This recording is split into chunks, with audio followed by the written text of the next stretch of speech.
Baby's born. Babies are supposed to cry as soon as they're born. If they don't cry, they're usually provoked to do so. Their color is supposed to switch from bluish to pinkish. Bluish meaning that there is no oxygen. Pinkish means that the body is able to function. Eyes are supposed to open, fingers are supposed to grasp, and the toes are supposed to stretch. Virginia Apgar was a physician who developed a quick assessment of the newborn and named it, of course, after herself, Apgar, and it stood for the appearance or the color of the baby, the pulse, the reflexes or the grimace response, the activity and muscle tone, and the respiration. This is a quick test that is usually done twice at 1 minute after birth and then repeated again at 5 minutes after birth. And based on the results of this test, you want the baby to get a 7 or better in total on their APGAR scale. So if the baby was born at 1 minute and at 5 minutes, and the color was blue or pale, then the baby's given a score of 0. If the baby was pink in the body, but the extremities were the hands or the feet were bluish, that means the blood is not reaching the extremities, then the baby would get a 1. And if it was entirely pink, it would get a 2. The heartbeat is assessed. If it's absent, it's a 0. If it's below 100, it's a 1. And if it is rapid and over 100, then it's a 2. The reflexes, if there was no response to the reflexes, then it gets a 0. If the baby has a very low reflex or very slow to respond, or if you irritate them, they don't respond, then they get a 1. And if they cough or sneeze or cry, if they get irritated, then it's 2. The muscle tone, again, moving their arms or trying to pull them to see how loose or limp they are. If they are loose or limp, then it's a 0. If they are a little bit stretchy but not very strong, then it's a weak. Or inactive, it's a 1. And then it's a 2 if it's strong and they have a very good grasp and touch.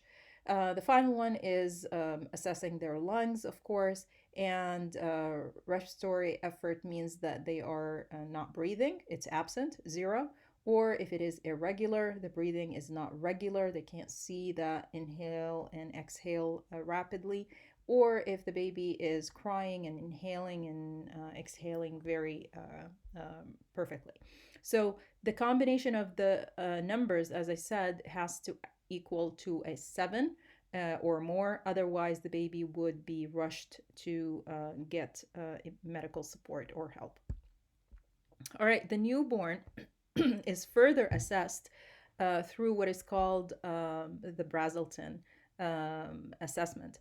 The Brazelton assessment is another set of assessments that are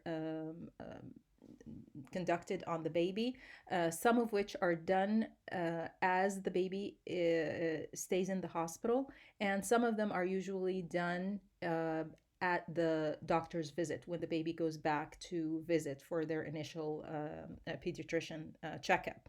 So the UNBAS or the Brazelton assessment is a test that is administered to newborns that measure the responsiveness and records the reflexes. So it has to do with the behavior of the baby, the overall health of the baby, but it also has a lot of stress on what is called the inborn reflexes. And a reflex is something that is not taught to the baby. It's something that it's born with. It's an involuntary action or movement that the baby is born with.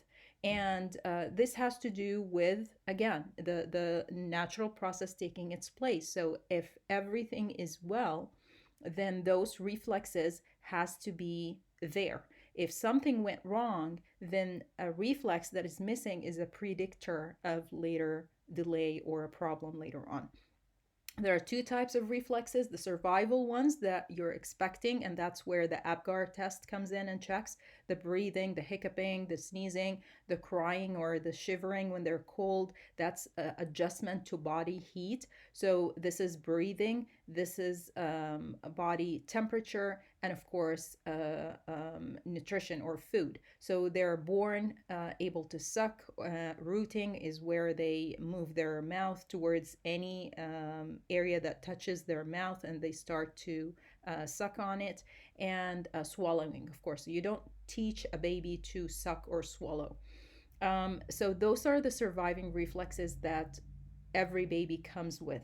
They also come with a set of reflexes that are scientists believe are the precursor to later development. So as they continue to grow, as they develop, we will look at that as we move on through the lifespan, but they start out as reflexes. An example of that would be the Babinski reflex, the stepping reflex, the swimming reflex, the palmar grasping reflex, and the Moro reflex. The video that I've attached to the slides has a very good explanation of all of these.